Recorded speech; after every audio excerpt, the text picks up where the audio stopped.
Sam, what's your personal creative life like these days? I mean, you're out there giving keynotes and writing books and coaching other highly creative people on their creativity, but what's going on behind the curtains? Behind the curtains. Yes, welcome to the inner sanctum. What I've been spending a lot of the time doing during this lockdown time is making training videos for LinkedIn Learning, which I never in a bazillion years would have thought of to do myself. But I had a friend approach me and say, hey, we're making these, you create the content, we'll film it, we'll put it in post, we'll sell it to everybody, and then we'll, pay you royalties and you can keep the intellectual property. And, I said, fun. Sure, great. And here's what's hilarious is they're like what I previously would have considered to be very boring topics, like how to stop wasting time in meetings, how to write emails people want to read, secrets of effective prioritization. But what I love is that really it's personal development and communication skills, stealth, like disguised as business training or, work training. And it's been like a year and we have almost 500,000 learners. That's fantastic. So you're really having an impact. Really having an impact. And I'm getting pinged from people all over the world every day. Like, oh, thank you so much. I never finished these trainings and I finished yours and I really love it. But, people who their names are straight up consonants. Like I have no idea where these people are from. And I'm so happy to be infiltrating the world in this way, in this avenue that I never would have predicted. So that's what I've been up to, is like LinkedIn of all things. I love that we can find new forms if we're open.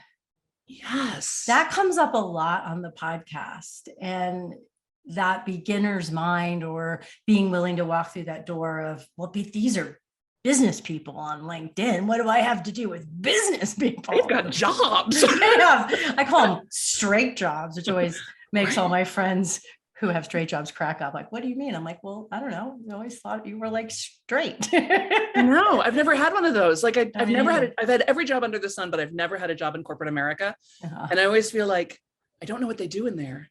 I drive by, I see the buildings, I feel like I can hear them crying, but I don't know what they do.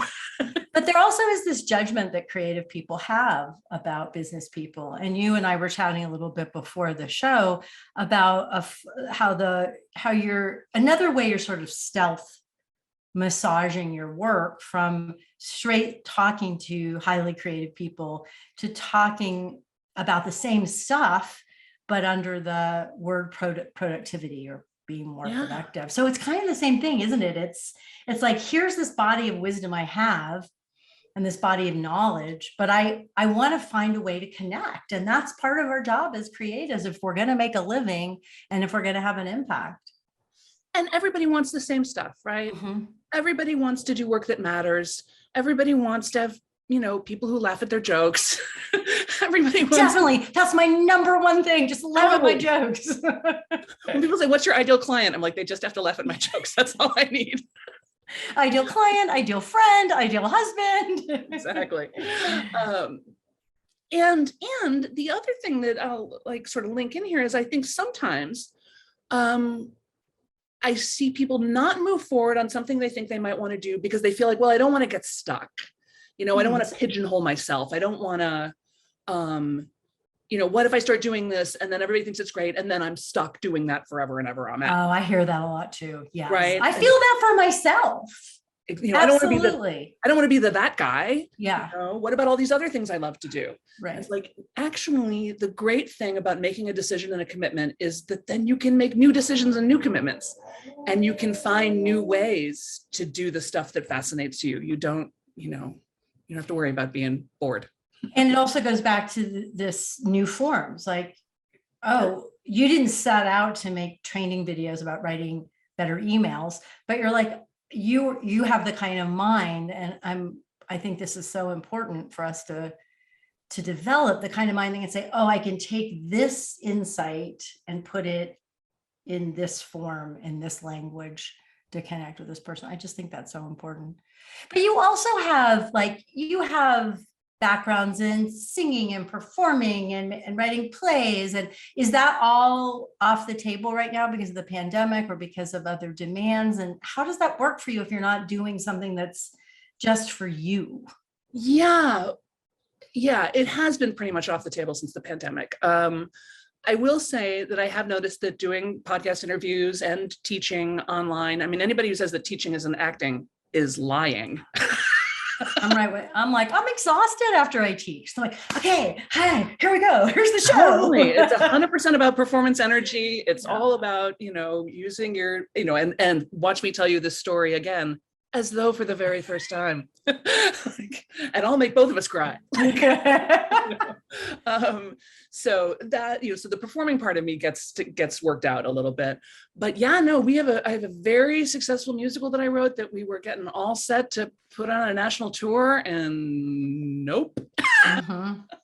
So it's you just put it in the hammock, let it nap for a while. It'll come out at the right time. But it's funny, I was just talking to a friend of mine the other day about that. He was like, hey, are you thinking about, coming back to LA a little bit, maybe doing a little more acting? I'm like, maybe. So you're starting to feel the itch to. I've always missed it. I love acting. It's the only, and the thing I love most about acting is that it uses all of me. Who I am physically, emotionally, spiritually, sexually, comedically, psychically, like all of me gets to show up when I'm on stage, and especially improvising, but doing straight theater as well. And entrepreneurship is actually the only other thing that I've ever found like that, where I get to bring 100% of myself to plug into this work, and my business becomes a vehicle for my values, for my story, for my work in the world. It's really satisfying. It's the only thing that would have pulled me off of my acting career. That and the money. Oh yeah, the money. The money. Was it hard to establish to change identities from I'm an actor, I'm a performer? I mean, I went to film school. I lived in LA for 20 years. I was a part of that world. I never acted, but the other side of it, creating films, writing screenplays, that kind of thing.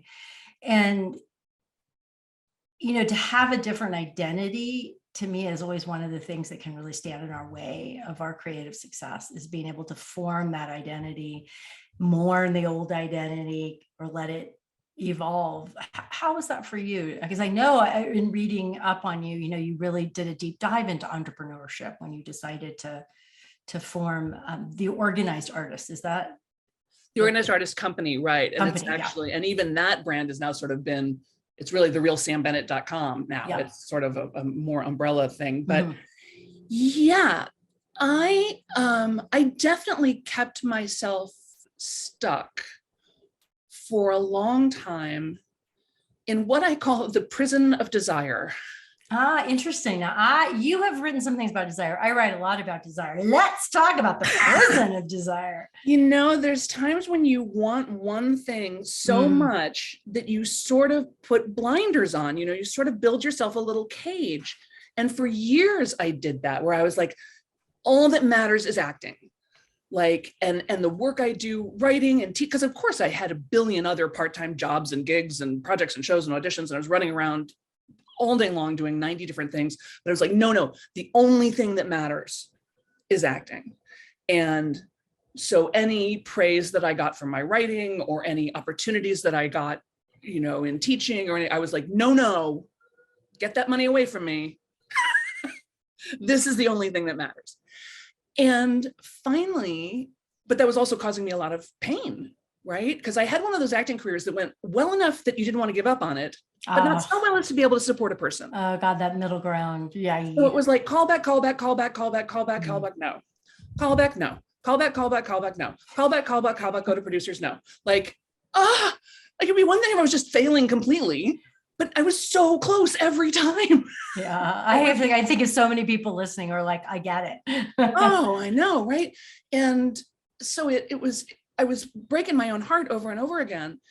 And finally, I remember having this moment with myself where it was like the walls of Jericho came down, and I was like, you know, the creative person that is me as an actor is the same person who is me as a writer, is the same person who is me making dinner, is the same person who is me as a friend, is the same person who is me as a spiritual, person.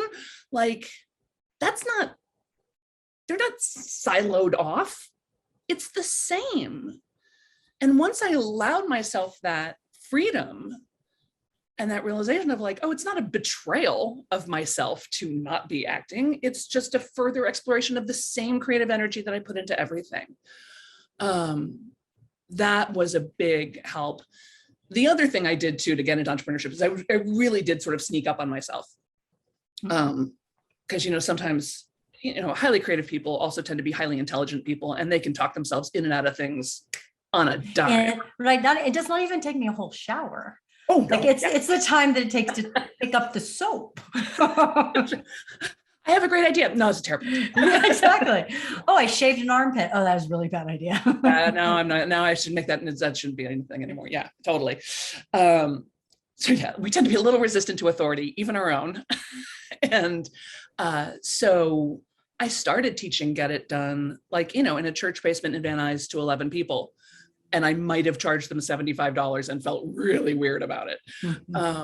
And for years, that was just sort of one of a lot of things I was doing. And it wasn't really until 2009 that I ended up with just a big blank in my schedule. All of a sudden, everything I was working on either finished or went away. And I was like, oh, crap, now I got to get another gig. And then I was like, well, I wonder if I could do this organized artist company thing full time.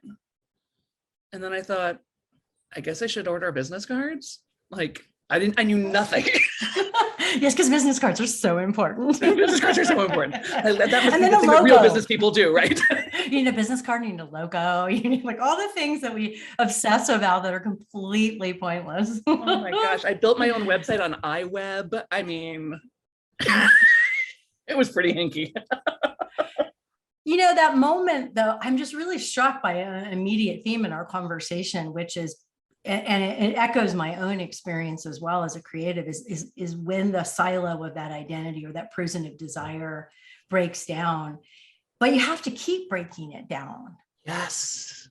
Because then you get in, like, so then I broke down the prison of desire. I have to be a top screenwriter. And then I became a successful self-help writer. And then I had to break that down, right? So it is this, I think it's the theme that I longtime listeners, I think I just keep coming back to over again because it's so important to me, but it's that constant reinvention. And when you look at it after it's happened, you're like, well, that's so obvious. Of course. But when you're in it, it feels so impossible and frightening and complicated. Well, and it's in some ways a death, and there is grief around death. There is very much grief, and grief about leaving. I think the transition that I'm exploring right now, grief about leaving people behind. Sure. Whether they're clients or students or. My friend Shasta Nelson, if you haven't had Shasta on the show, you 100% should. I know Shasta as well. Yeah. She's marvelous. And she's written a bunch of really great books about friendship. Fascinating. And one of the things she says is, in general, people replace 50% of their friends every 7 years. And it's so reassuring. Once I heard that statistic, I was so reassured. I was like, oh, right. This is a natural evolution of people moving through my life, me moving through other people's lives. We come together, we fall apart. Not everybody is meant to walk in lockstep forever. We have the same thing about our careers too. And our careers too. And about 6 months ago, we got thrown out of the place we'd been living that I loved. I loved, like I had like this apartment, this town was my soulmate. Like I was so passionate about living in this place, and they sold the building and turned it into an Airbnb and said, bye. And I went and talked to a bunch of different lawyers and the city council, and everybody said, enjoy your move. Oh no. And I was heartbroken. I was upset. And I realized that I had made the fact that I lived in this adorable little apartment by the beach in this cute little beach town, I had made that like part of my identity. Like I made it mean something about me. Mm-hmm. And finally, Jesus and I sit down and have a big talk. And it's like, no, Sam, this is not your life. This is your lifestyle. Mm. And sometimes you have to sacrifice your lifestyle in order to continue your life. And I think about the moms I know whose kids are going to college. I think about my friends whose, relationships are splitting up or coming together or marrying or remarrying or unmarrying. I think about my friends with health issues where it's like, oh my God, I used to be able to do all this stuff and now my body can't do that anymore. It's like, right, but all that was your lifestyle. It is not your life. Yeah, that's beautiful and so true. So one of the things you say that I love and believe, but I want to explore a little bit, is you don't have to love the work as you're creating it. Oh, you should never expect to love the work as you're creating it. But here's the thing, like I completely agree. But the thing that I wanted to explore is the difference between that and what you call shadow goals. So yeah, that's a good point. I come upon, I have clients or students who come to me with should goals. Yes, I call them, like, this is such a great idea, or I put 10 years into this, or this story has to be told, but you dig in and 10 minutes later, you're like, but you don't want to do it anymore. But how do you tell that from, wow, this has just been a week where everything I made or everything I put down on the page is just boring the heck out of me? Yeah. It's a real struggle. So the number one thing I would say is you have to remember that you are a terrible judge of your own work. You are a terrible judge of your own work. You have always been a terrible judge of your own work. You will continue to be a terrible judge of your own work. Like, just drop the idea that it is your job to decide whether or not your work is good or not, because you can't. I will say that one question I find fruitful when I'm having that voice in my head that's like, oh, this is terrible, this sucks, nobody's going to care about this, who do you think you are? And I'm sure this has come up on pretty much every interview, but let me just underline, everyone has that voice. I work with Academy Award winners, Emmy Award winners, famous people, rich people, old people, young people. Everyone has this voice. So when that voice starts going, oh, this is terrible, nobody's going to want this, I will sometimes pause and think to myself, okay, that may be, it may be terrible. Do I know how to make it better right now? Do I know how to make it better right now? And sometimes it's like, oh, yes, I could make this funnier, or I could make this shorter, or I could, a solution will appear. Other times I'm like, well, it may still be terrible, but I don't know how to make it better right now. So I'm just going to keep going. And this is why God made editors and beta readers and, agents and other people who support us in our work. And time and, time and perspective. Naps and snacks and snacks, trusted advisors. Napping is one of the best productivity strategies there is. I am a champion napper. Such a fan. I'm such a fan. I always think it's one of the benefits of, again, a life in the theater and touring is I can sleep almost anywhere, almost anytime, for almost any amount of time. Wow, that's amazing. I have kind of lost that ability as I've aged, but I'm still a good napper. Yeah, the disco my nap. husband's always very, very jealous. I'm just like, I'm gonna go lay down for a while now. I really, those are some great distinctions in there. But let's just go back for a second. So then, how do I know when I'm asking, do I know anything to do to make it better right now? And I don't, or I do, but how do I know the difference between that and should I stay with this project? Is this a real desire of mine? Do you have any guidance for that? It's really hard to tell. It's hard to tell the difference. It's hard to tell on both ends, because it's hard to tell the difference between, is this really the right thing for me, the right opportunity, the right project? Or am I just having a big flash of pattern recognition? Like, is this really the perfect person for me to date? Or is this person just emotionally withholding in the way that drives me wild with desire? Right. That's just like my parents. That's like my parents, exactly. it can be very difficult to tell the difference between those two things, in the same way that it can be very difficult to tell the difference between, is this pain in my belly the natural trepidation that a person would feel when they're trying something new, or is this really a gut feeling of, no, this is not the right thing for me?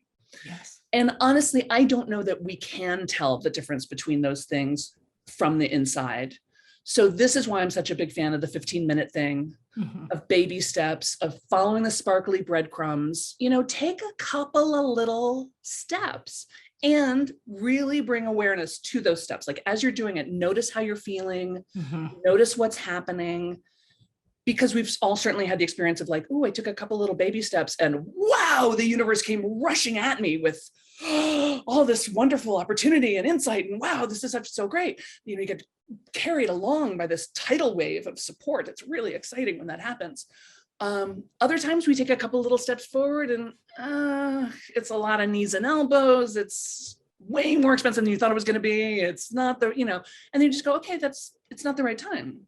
Not the right time. Maybe later, but not today. Same thing with the fear. It's like, well, I don't know if I'm just intimidating myself or actually this is wrong, but let's take a couple little baby steps. So, make a couple of calls, enroll in a class, sit down for 15 minutes and just play around with it for a couple of days and see where it leads you, and really humble yourself to the project. Let the project lead you. Ask the project, who do you need me to be? What are you here to teach me? I love that. We were talking today in my writer's mastermind. Everybody in there's working on nonfiction projects in that particular program. And we were talking about Lucia Capaccioni, who's she's now passed away, but art therapist. And she invented the non-dominant hand, writing with your non-dominant hand. Yeah. I love that exercise. Yeah. And because when we were talking about, what are some of the places you would use it? And I said, when you feel like you need to talk to your project, but you can't really hear what your project's trying to say, I said, I do think our projects have wisdom. They have a life. And I love what you said, what do you have to teach me? Because for me, I think the hidden in clear and plain sight benefit of being a creative, being a writer, being a whatever you create, y'all, is that we're always growing and learning. And if we're not tending to that and honoring that as part of what we're doing, if we think it's only the outcome, it's only the paycheck, it's only the praise, man, that's where I've gotten lost so many times. Sure. And we know that there's going to be, that thrill at the beginning. Oh, a new idea. It's all sparkly and sexy and new. It's much better than that old idea I've been thinking about. Let's look at the new one, right? we get that big burst of energy at the beginning. And then we know there's the slog. There's the groan zone. Right? I like that, the groan where zone. it just feels like nothing is moving and everything is just walking through mud. And then there's that time at the end where it looks like it might really be real. And then you totally freak yourself out. And once we start to identify these stages of the creative process, we can start to anticipate them a little bit and be like, oh, right, this is, certainly, again, to bring it back to the theater, there's a point, usually right before Tech Week, where you're like, this is terrible. This show is never funny. Nothing is ever going to work. That guy's never going to learn his lines. This gag is never going to work. This prop is never going to show it. Like it's a disaster. It's a disaster. And that's how you know that you're 2 weeks from opening. And it's true. All of this comes through experience. I remember years ago, I used to write a national magazine column and for one of Martha Stewart's magazines. And we were on vacation and I got up early to write. And my husband came out and said, oh, how's the writing going? I said, oh, it's terrible. He goes, oh, I'm so sorry. I said, oh. And I just paused and I went, oh no, I realize now, whatever I was 20 years into my career at that point, like, wow, this is just what happens. My first drafts really suck. And I'm not just saying that. They really suck. So one of the sticking places that a lot of my clients and students, and I'm sure listeners talk about is they really, really don't know how to start. they get so overwhelmed, and whether it's too many ideas or how to sequence or fear of just beginning. What do you find helps people with starting? One of the things I love to offer people is try skipping the first step. Whatever you think the first step is, just skip it. You know, like, oh, I want to write a screenplay. Oh, I should probably get a book on screenplay. Oh, I should probably take a class. Skip it. Just get an index card and fill it up with some words, and then do that again tomorrow. See what happens. You know, like I love that. Yeah, just hopscotch over whatever you think, because you know, like I said, I do love 15 minutes a day, every single day, before you check your email. Before you check your email, spend 15 minutes a day on the things that matter to you, whatever that is. And what I love about it is, first of all, we're all busy people. Everybody's, like, oh, I'm going to spend an hour a day at the gym. Really? Where's that hour coming from? Because I don't have, but 15 minutes we can do, especially first thing, before the day sort of gets away from you. And it hopscotches right over your perfectionism, right over your desire to be great. Like, how great is it going to be? It's 15 minutes. But it's amazing how much you can get done in 15 minutes. It's amazing how much progress you can make in 15 minutes every day for a week, a month, a year, 6 years, 60 years, and it also lets the angels know you're serious. Right? So then all the sort of magical things can start happening. And it makes you smug in the most delightful way. Like when you've spent 15 minutes on the thing that matters to you, and possibly to you alone, you go through the rest of the day with a little light in your eye. You're less reactive. You're a better listener. You have a better sense of humor. Like, that is the ultimate act of generosity, is you showing up creatively fulfilled, with that little swag in your step. That's like, yeah, I did that. Same thing when I work out. I'm like, yeah, I'm a badass. I worked out today. How are you? I do that after I run. I'm like, oh, yeah. No matter what, I did that today. And that was hard. I think that's the other thing about putting our creations first. It's hard. Sometimes the work we're doing is easy and it flows and the 15 minutes is fun. And sometimes it's really hard to stay there for your 15 minutes, just like it's really hard to do your workout. And doing those things that are challenging has made me so much more courageous overall.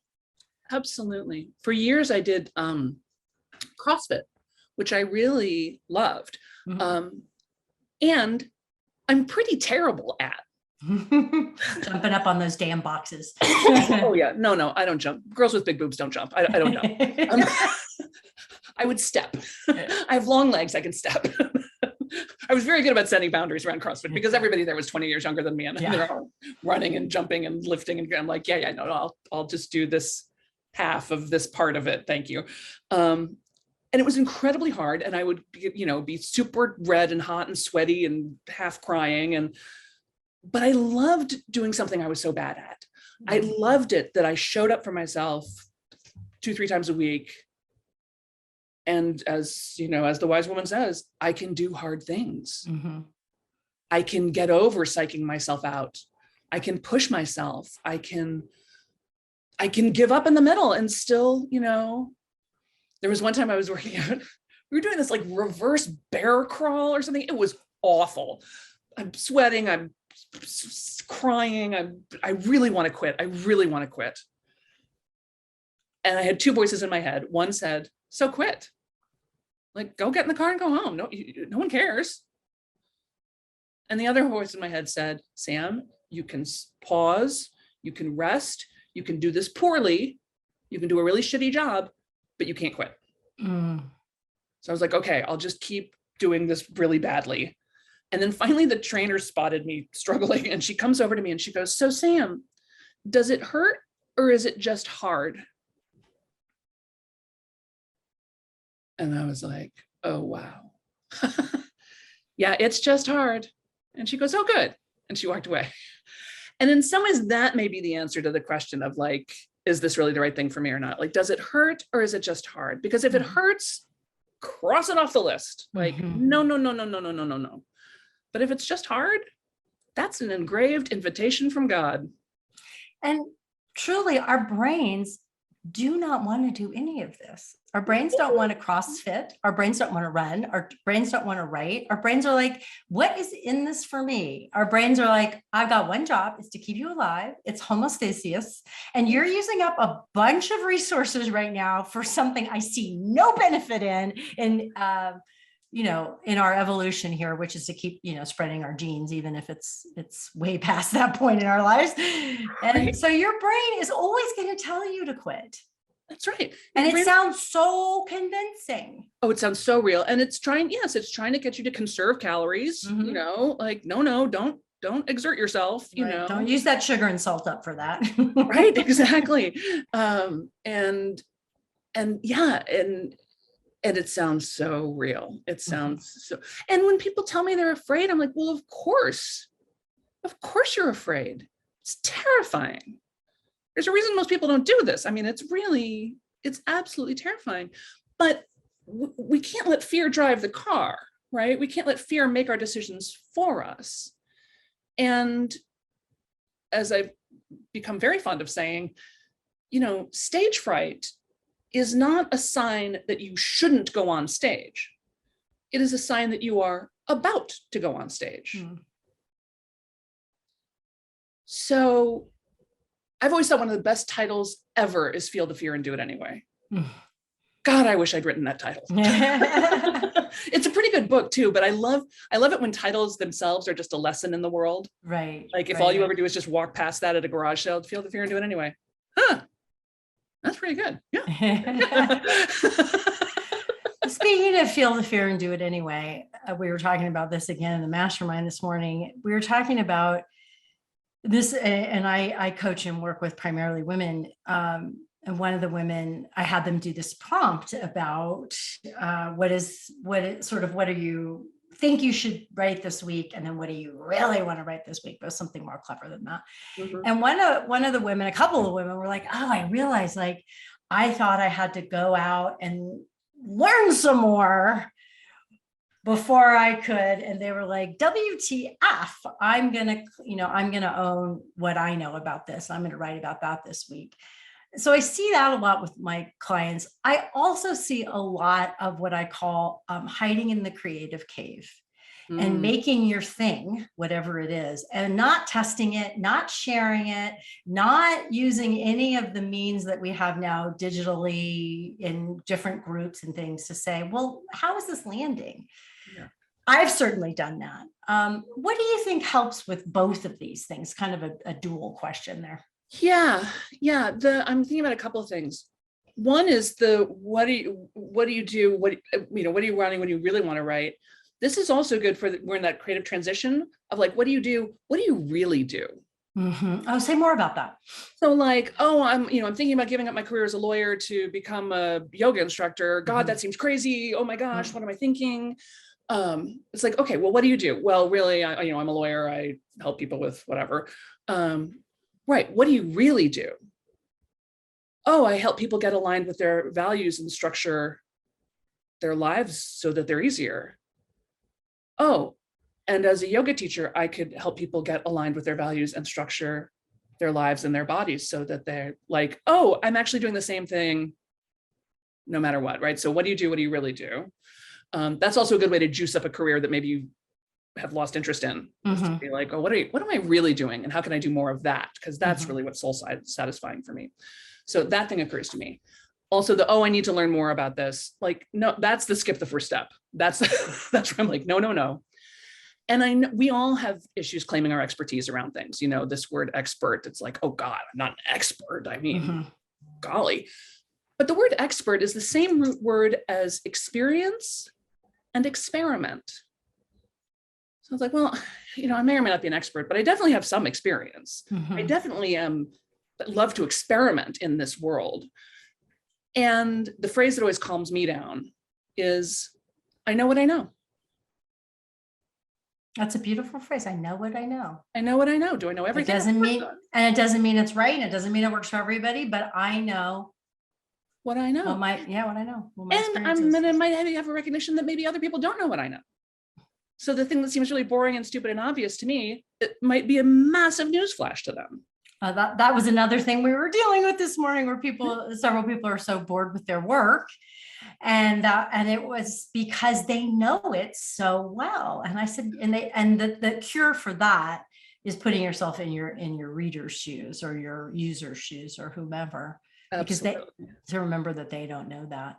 And this final thing of like keeping your stuff in the basement, in the closet, in the drawer, not sharing it with the world. The work that we do just for ourselves, for our own joy, are hobbies. And hobbies are beautiful, soul expanding, fun, wonderful things.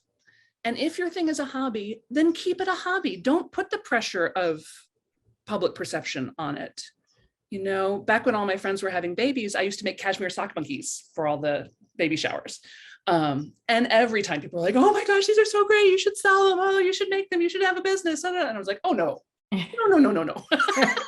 I'm not going to have an Etsy store of my cashmere. My side hustle will be my cashmere.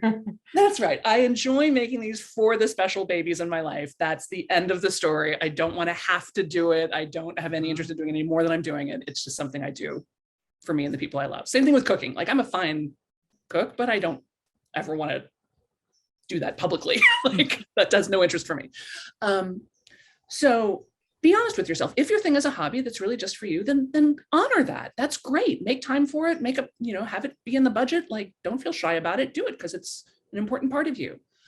On the other hand, if you have that niggling feeling inside of you that what you do could serve the world, that other people could benefit from the work you do, especially the work that comes out of your pain, the poem or painting or article or whatever that you write about your loneliness, your heartbreak, your insecurity, that helps me with my loneliness and my heartbreak and my insecurity. So to take that thing that is part of your sort of God-given mission on earth, to share this and relegate it to a hobby, to pretend like, oh, no, it's just my little songs. Oh, no, it's just my little thing. Like, that is also incorrect, right? So we want to stay in right relationship to the work, right? And I see people who know they're producing this for someone else. In this case, I work primarily with writers. So, producing a book or a course or et cetera, but they don't want to share it until it's really done and good. And they get so freaked out when I'm like, we need to share it to see if it's proof of concept. We need to share it to develop this in concert with your people. And it's as if I said, you now need to streak naked through Times Square. Well, because it feels like streaking naked through Times Square. It does. I mean, it does. It's horrible. And, did you share Get It Done, your first book, while you were developing it? Well, like I said, it came out of the workshop. At that point, I've been doing it for 10 years. So I had all the teaching stories. I had all the worksheets. I had, which didn't make it any less horrifying to put it out there. But I really noticed it with my second book. Oh, and this may be a helpful thought. So with my second book, it got sold and it got written really fast. Like they wanted it. They wanted it in 8 weeks. And I was like, you can have it in 12, but okay. So I wrote it really fast, and I just didn't have my pattern down as well. I hadn't been doing that work for 10 years. I hadn't been teaching that class for 10 years. So I was a lot more insecure about it. And as it came time for the book launch, which is just a nightmare, like, it's so much work. And no matter how much you're doing, there's 900,000 other things you really ought to be doing. And, it's exhausting. And especially for a person who's shy and who's an introvert like me, it takes a lot of doing. So I was working with a shadow coach friend of mine, and we were getting into this thing with this book. And I was nervous about doing interviews around it because I felt like, oh, I don't have my rap down. Right. I don't have my shtick down. I don't have my shtick down as good as I did for the last one. And we do a little investigation, and finally this phrase pops up, and I said, "It's not my book." Mm. And he said, "What?" And I said, "It's not my book." He says, "What does that mean?" I'm like, "I don't know, but I feel like I just took off a 10,000-pound suit of armor." Like, it's not my book. And what I realized is, it's like, I assume this is what people must feel about their children.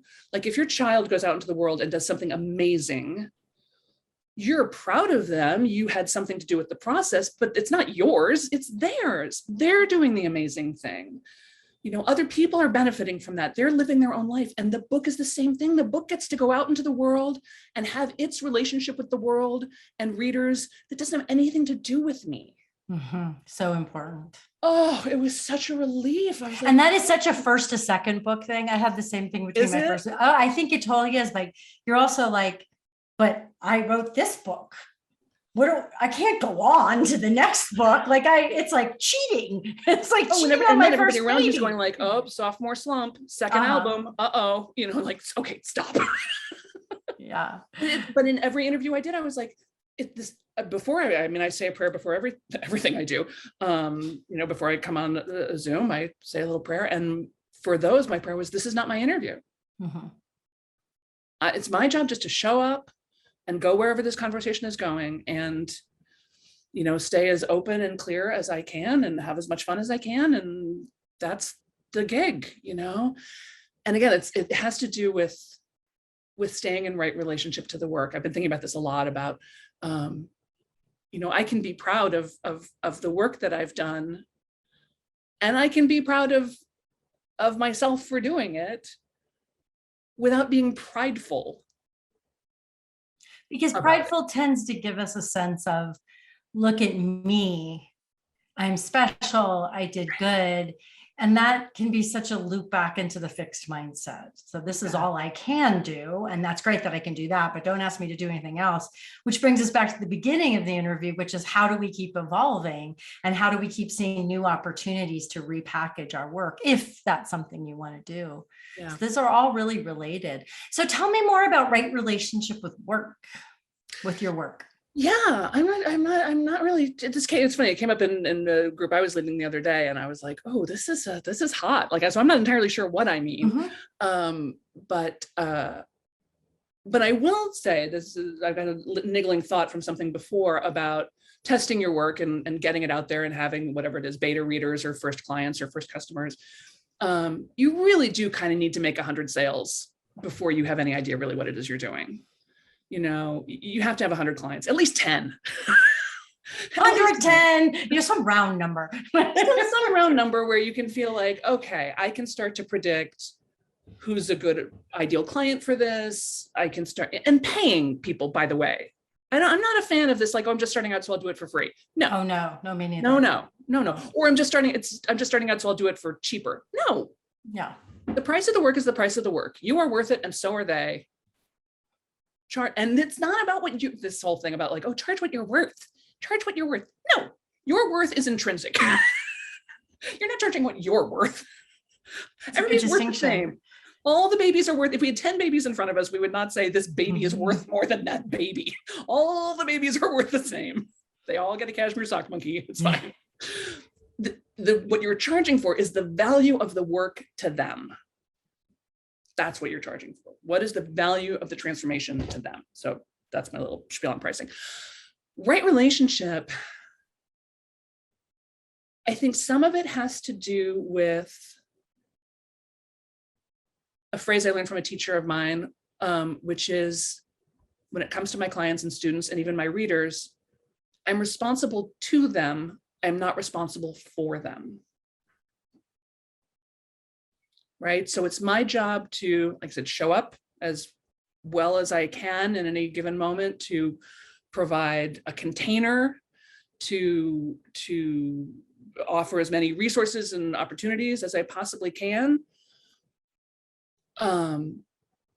But then it's their work. And this is partly why we charge people, right? Because sales is a sacred exchange, right? So I show up with all this stuff, container, money, energy stuff, and you show up with yourself and money. And that's how it's a sacred exchange. And if we think about other things that are a sacred exchange, like a handshake or a hug, you know, if I go to give you a hug and you don't hug me back, well, that's just awkward. Or sex being a sacred exchange, right? And it can, and sales and sex both can be evolved and fun and illuminating and spiritual and funny and pleasurable, or it can be weird and dirty and creepy. Like, you get to decide. It's not the fault of sex or of sales. It's how you use it, right? So staying in this sensation of like, look, I've got a bus and I'm driving the bus. You want to get on the bus? Great, get on the bus. You don't want to get on the bus? Don't get on the bus. And what happens in your experience of being on the bus is yours.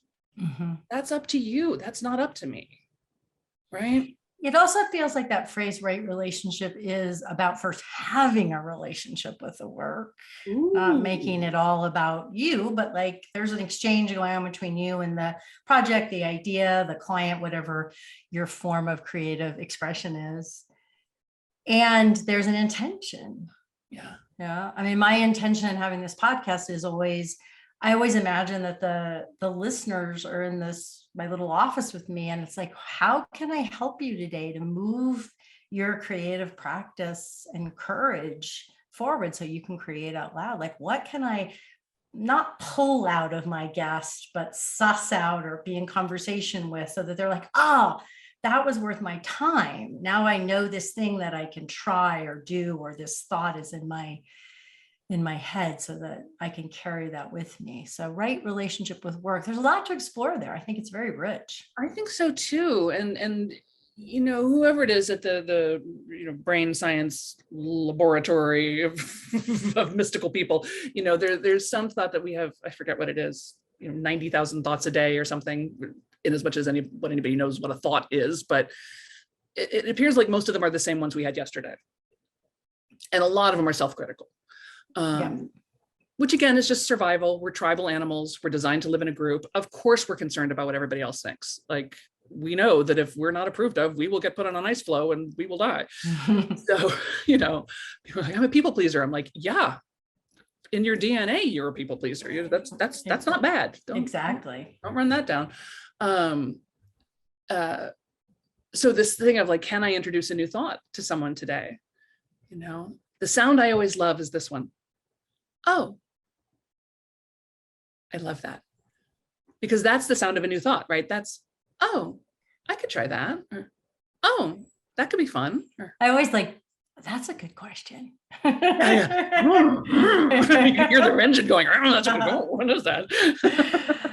Well, just going to switch directions for a little bit. And this is a big topic, and I know we don't have a whole lot of time left, but let's see what we can do from Get It Done about changing your relationship with money. And I loved when you wrote, art is infinitely more vital than money. And you also wrote, we don't say starving minister or starving busboy or starving gas station employee. And you said, even though in most instances, it's a whole lot more likely for artists to be able to make money than the busboy. So out of the money work that you have done in the workshop and in the book and in Start Right Where You Are, your second book, what do you see really can change that story about I'm not allowed to make money from my creative work, I'm not allowed to thrive? Yeah, boy, I'm so glad you brought this up. And at the risk of sounding prideful, I have to say I have done a ton of work and really transformed. So I just want to say to all of you, if you are struggling with money mindsets, scarcity, it is possible. It is absolutely possible to make the jump. And Sam is living proof. I am living proof, because I started babysitting when I was 9. I got my first job when I was 12. Like, I always worked, and I always prided myself on working hard. And I refused to take any kind of full-time gig because I was so busy acting. So I look back at my Social Security statement sometimes and I'm like, how did I live? But I can do things with beans and rice that, like, you wouldn't even believe. I shopped at thrift stores. I never went anywhere. I never bought anything. I used to play how much did this outfit cost? And it was always less than like $100, including bra and shoes. Like I was very proud of my ability to scrimp and save and make do and get by on nothing and hand make gifts and do all that. And again, as I sort of got into deeper, then I started to realize how much this was hurting me, how much pain I was in around it. When everything comes down to money, when everything comes down to like, well, I can't afford it, I can't afford it, I can't afford it, I can't afford it. Like that is depressing. And I realized that I was carrying around this problem of being broke like it was a baby, like, oh, I'm terribly, terribly broke. Look how broke I am. Look how virtuous I am about being broke. I am very attentive to my brokenness. Me and broke are very close. Like I was like this. It's an identity. This identity, exactly. Right. And as I realized like, oh, shoot, I have a little moral high ground issue going on here with myself that I think it's kind of special of me. Because you're so devoted to your art. Because I'm so devoted to my art and so engaged in this whole thing of worthiness and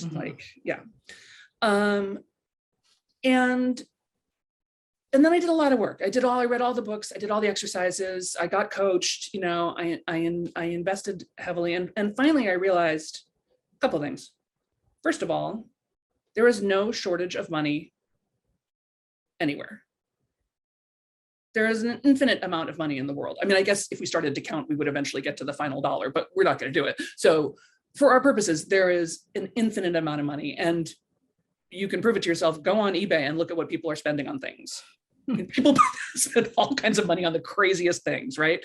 So it may not be in your wallet or my wallet right now, but it's there, and it's not that hard to get, right? People way dumber than us have seemed to got a hold of it.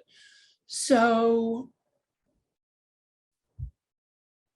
I would do little tricks with myself. Like I started to put like dollars and fives and tens, like in every place I could do it, like in the car, under my computer, in my pocket, in the drawer. So it just felt like in the coffee mug. So like every time I turned around, I felt like, oh, look, here's some more money. Oh, look, here's some more money.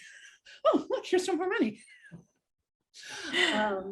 I had proved to myself earlier that I had always contributed to the church that I went to, not quite tithing, but I always had a percentage that I would give to the church. And I always noticed that I could, no matter how broke I was, I could always make that commitment. And I thought, well, if I can make that commitment to the church, I could probably make that commitment to myself and to my savings account and to my life. And so the other big tip I have is just raise the basement, right? So whatever because we all have this point at which we go like, oh, shoot, I got to bring in some money. And then you do, right? And, mine, I forget what it was, but maybe let's say it was $100. Like if I got to less than $100 in my bank account, I was like, oh no, dude, I gotta hustle. And then I would hustle and bring in some money. It's like, well, why am I waiting till it's $100? So then we make it $1,000. And now anytime it gets below 1,000, I'm like, oh, let's hustle, let's get it going. And then 5,000, and then 10,000, and then 20,000, and then 30,000, and so, and this is how we start to accumulate a cushion, I could never relate to this idea of like a cushion or a nest egg. I was like, for what? Like what's going to happen? But then I heard a story about an entrepreneur who had a shoe store. And it was right during the financial crisis of 2008, 2009. And all of a sudden, nobody was buying shoes. And his income just started to plummet. And he knew he had to make a decision about whether or not to close the store. He's like, I can stay open for another year and run through all of my savings, and he said, but I had my lifeboat packed. I had this amount in the bank. So I closed the store right away, which was heartbreaking and terrible, but I had all this savings so I could pivot, make another decision, start a new project, and not have it destroy me, not to mention the lives of my employees, colleagues, and friends. And I was like, have your lifeboat packed. Oh, now this appeals to the Girl Scout in me. Like I am nest egg. I'm like, whatever. Lifeboat packed, that appeals to me. So just that little mindset shift really, really helped me start salting things away. I love all those stories. Yeah. How we think about uh, what we're capable of and what we're allowed to have. And I noticed that people find money for the things that are important to them. Yeah, I loved how you touched upon desire in Get It Done. To me, desire is so important as a motivator. And I love how you said procrastination is persistent desire. Yes. Yeah. Yes. The fact that there's something that keeps showing up and tapping you on the shoulder going, psst, hey. And to flip it around instead of what we do around procrastination, which is I can't do it. There's something wrong with me. I'm lazy. None of that is true. None of that is true. And in general, the other thing I often say is that procrastination just means your project's too big. Yes. This is the thing with highly creative people. Like you get an idea and then it's like all of a sudden the whole thing is right there in front of you. Big blown 3D theme parks and t-shirts and sequels and like you see the whole theme parks. Yes, I've had an idea for a theme park once or 5 times. And you immediately psych yourself out. So it's like, no, let's 15 minutes, like chunk it out. Let's take a little bit and see where you're going, see what happens. To go to the other book, Start Right Where You Are, you have an exercise, the middle way. Could you describe that task? Because that really appeals to my meditation background. Yeah. So I find that sometimes we get caught between extremes in our mind. Never, Sam. Who do you work with? Right? This thing of like, well, I want to be generous, but I'm tired of giving away the store, right? So if on the one hand we have generous and on the other hand we have giving away the store, well, what's in the middle of that? This was one of the first times I ever did this, is I did it for myself because that was exactly the thing I was facing, because people were like, oh, can I pick your brain? Oh, can I have 10 minutes of your time? I was like, well, I want to be generous. Pick my brain. That sounds disgusting. And expensive. So this was exactly the question I was like, I want to be generous, but I don't want to give away the store. And I thought, okay, well, what's the middle ground? And I got quiet. And then I even saw the image in my head of office hours. I was like, right, office hours. If you make an appointment with me during office hours, then I'm available. If you try to reach me after office hours, I am not available because the office is closed. And the fact that the office is my couch doesn't make it any less closed. Right? So the middle way is kind of holding both extremes and finding what would be a little bit of both. Right, exactly. So it's like, well, I want to, I'm uncomfortable feeling like an expert, but I know I'm not a beginner. Okay, well then what's the middle way? Well, the middle way is I know what I know, or the middle way is let's experiment together. And whatever it is, like I want to,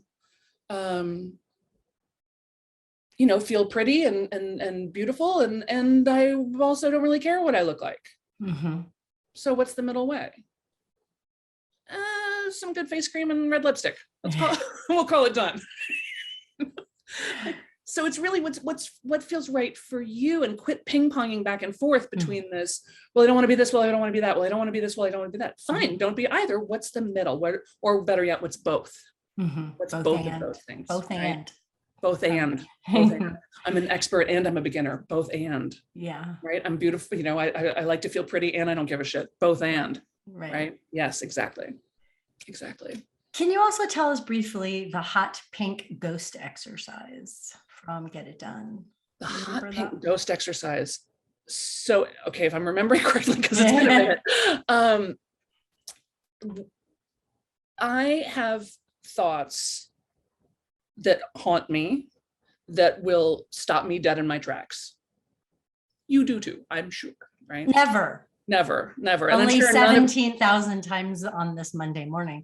Right. And I'm sure none of your listeners do too, but you have friends, you read a lot, you may have heard of this.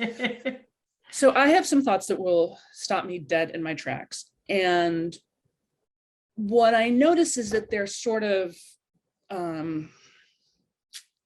they're habituated. They tend to be kind of a stress response. It's almost like they're like my worry beads almost. Like when I don't know what to think, I'll just start thinking one of these things. One of my one of my all-time favorites is, I work and I work and I work and I don't get anywhere. Mm. I work and I work and I work and I don't get anywhere. And I finally started paying enough attention to my thoughts to realize, like, I think this kind of a lot. And even though I have evidence that it's not true, that doesn't actually seem to matter. So I started to realize, like, oh, let's just paint that thought hot pink and put some sparklers and flags and streamers on it and a big sign that says express elevator to hell. Like, if you really want to feel shitty about yourself, Sam, think this thought, right? Another one was whenever I started to think about my weight, because I'm very tall. I'm almost 6 feet tall, and I've never been a small person, even when I was a thinner person. And finally I was like, I am so bored with this thought. Mm-hmm. Like, this is just boring. Like, surely there must be something more interesting for me to think about. So I just painted that thought hot pink, put some sparklers on it. And every time I think that, I'm like, oh, right. There's the thought that's trying to distract me from something more interesting, from something more juicy. A little bit of CBT, really. Yeah, absolutely. Absolutely. Just bringing that awareness. So, yeah, for those of you who know what those express elevator to hell thoughts are, like, Paint them pink. Paint them hot pink, so that when they're coming through, you're like, I know you. Yeah, a little bit of bringing some awareness and humor to it. Yeah. Well, Sam, I like to ask my guests the same question at the end. What do you want to learn next? I would like to learn how to have a global impact and not feel too shy about that. Shy about the desire? Shy about the desire and more shy about the doing. Like I said, I am, nobody believes it because of the way my personality is, but I am by nature a very shy person and a very introverted person. And easily embarrassed. So this idea of, like, when it took a lot for me to change the website to therealsambennett.com and have my big picture right up there on the front, like that took a lot of doing. I had a friend ask me recently, she goes, so weird. She goes, Sam, why does everything work out for you? And I said, I beg your pardon? She said, no, I mean, you write your first book, it gets endorsed by Seth Godin, you write a musical, it's a big hit, you do this, like, how come everything works out for you? I'm like, okay, we're friends, so I'm not gonna get mad at you for saying this. It's because I can tell you right now, not everything works out for me. But I say yes to a lot of things, and some of them work out. So that's what I want to keep learning and modeling for other people, is like, well, just say yes to a lot of things. Say yes to 15 minutes, say yes to yourself, say yes to that niggling little desire, say yes to that thing you've been procrastinating on, say yes to your own awesomeness. You all are fabulous, you're doing great, people love you, you're so good at what you do, you're so fun, like, you're doing great. Quit thinking you're not doing great, because you're doing great. So say yes to global impact. So we're going to say yes to global impact. I mean, it's already, like I said, it's already sort of starting to happen in little ways with this LinkedIn thing. So maybe there's a path there that I didn't know was there. Fantastic. Sam, thank you so much for your bubbly brilliance. Thank you so much for having me. This has been a joy.